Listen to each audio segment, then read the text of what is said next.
Michelle Sagona, investigative reporter. What do you know? Here's what I can tell you, Jane. I have a few new nuggets of information. The first is that I spoke with a neighbor who lives on the opposite side of the street.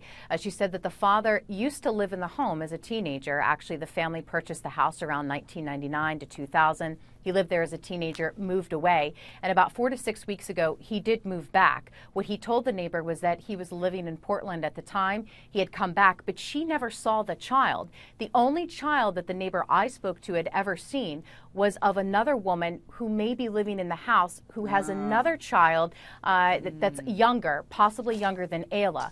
So when she first heard these reports, she initially thought that it was that child that went missing.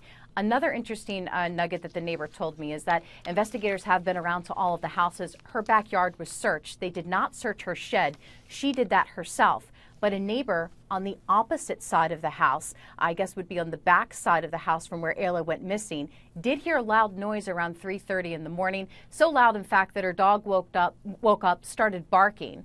And the person next to her, that other neighbor, sorry, there's a lot of neighbors here, had just told me, because I found out a lot of this within the last half hour, that police were looking to speak with that neighbor that heard the loud noise around 3:30 in the morning.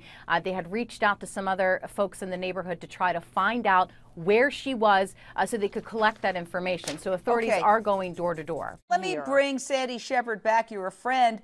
I don't know if you're more a friend of Ayla's mother or father, but it would seem that they both have problems. Ayla's mom going into rehab. Ayla's dad, according to the mother anyway, the child gets in accidents or has problems or bruises when the dad's around. The child does have a broken arm. Do they both have problems, Sandy? Hi.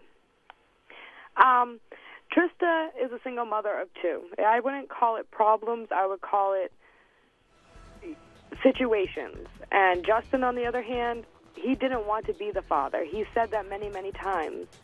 And now all the situations leading up to her disappearance, and then me just finding out now on your show that there was a noise at 3 o'clock in the morning.